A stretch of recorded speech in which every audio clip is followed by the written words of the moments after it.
তৃণমূল কংগ্রেস বাঙালি অস্মিতায় শান দেবে আজ লোকসভাতেও। অপারেশন সিঁদুর নিয়ে আলোচনা হবে আজ লোকসভায়, আর সেই আলোচনার সূচনা করবেন প্রতিরক্ষা মন্ত্রী রাজনাথ সিং। আর এই আলোচনাতেই অংশ নিয়ে তৃণমূল সাংসদরা বাংলায় কথা বলবেন। অপারেশন সিঁদুর নিয়ে আলোচনায় অংশ নিতে পারেন নরেন্দ্র মোদী, অমিত শাহ। বাংলায় বলবেন তৃণমূল সাংসদ অভিষেক বন্দ্যোপাধ্যায়।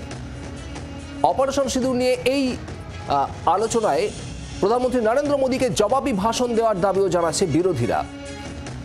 রাজীব চক্রবর্তী আমাদের প্রতিনিধি রয়েছেন আমাদের সঙ্গে। রাজীব, অপারেশন সিঁদুর নিয়ে আজ আলোচনা শুরু হবে। একদিকে বিরোধীদের দাবি মেনে এই আলোচনায় রাজি হয়েছে সরকার, আর এই আলোচনাকে এবার হাতিয়ার করছে তৃণমূল কংগ্রেস ভাষা নিয়ে প্রতিবাদ জানানোর জন্য। বাংলায় কথা বলবেন তৃণমূল সাংসদরা, কি খবর?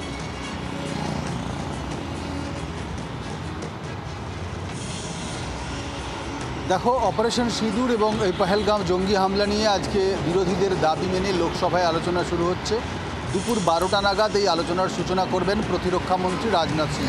এবং এই আলোচনায় যেহেতু প্রায় 3 দিন ধরে এই আলোচনা চলবে, 16 ঘন্টা বরাদ্দ হয়েছে, তাই সেক্ষেত্রে প্রধানমন্ত্রী নরেন্দ্র মোদী, কেন্দ্রীয় স্বরাষ্ট্রমন্ত্রী অমিত শাহ এই আলোচনায় অংশ নিতে পারে। কিন্তু বিরোধীদের তরফ থেকে তারা নিজেদের যে ইস্যুগুলি রয়েছে অংশ নিয়ে তুলবেন। পশ্চিমবঙ্গের তরফ থেকে তৃণমূল কংগ্রেসের প্রতিনিধি হিসেবে দলের সর্বভারতীয় সাধারণ সম্পাদক অভিষেক বন্দ্যোপাধ্যায় আজকে তৃণমূল কংগ্রেসের প্রতিনিধিত্ব করবেন। তিনি তার ভাষণ দেবেন। সূত্র মারফত যে খবর আসছে, অভিষেক বন্দ্যোপাধ্যায় তিনি বাংলায় একদম শুরু থেকে শেষ বাংলায় ভাষণ দেবেন। তিনি রবীন্দ্রনাথকে টেনে আনবেন, তিনি একাধিক বাংলার যে সমস্ত মনীষী তাদের কোট করবেন এবং বাংলার অস্মিতা, বাংলা এবং বাঙালির যে অস্মিতা তা তিনি তুলে ধরবেন লোকসভায় দাঁড়িয়ে। এবং খুব স্বাভাবিকভাবেই যে খবর আমরা একটু আগেই দেখাচ্ছিলাম, যে খবরে তুমি ছিলে, যে বাংলা এবং বাঙালি নিয়ে মমতা বন্দ্যোপাধ্যায় যে গর্জন ছেড়েছেন, যে নতুন করে ভাষা আন্দোলনের কথা বলছেন, সেই বিষয়টিও কিন্তু উঠে আসবে অভিষেক বন্দ্যোপাধ্যায়ের ভাষণে। অভিষেক বন্দ্যোপাধ্যায় তিনি দেশের প্রতিনিধি হয়ে অন্য দেশে গিয়েছিলেন, বেশ কয়েকটি দেশে ঘুরে এসেছেন এবং দেশের প্রতিনিধি হয়ে ঘুরে আসার পর তার অভিজ্ঞতার কথা বলবেন।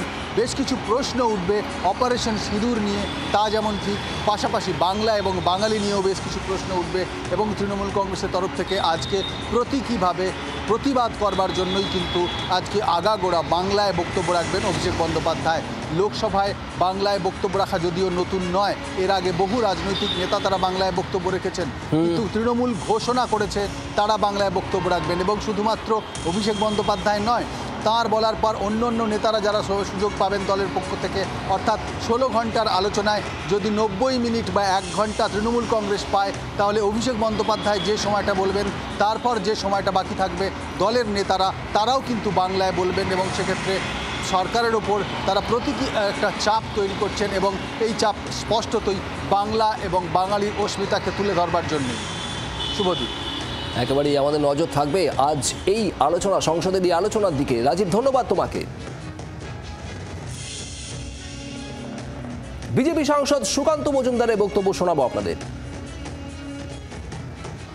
বাংলা তো আমরাও ভাষণ দিয়েছি, আমরা তো উল্টো আমি তো চ্যালেঞ্জ করেছি যে তৃণমূলের প্রত্যেকটি সাংসদ এই সেশনে একটি ভাষণ বাংলাতে দিই, কম করে, সব দিলে ভালো, কোনো অসুবিধা নেই।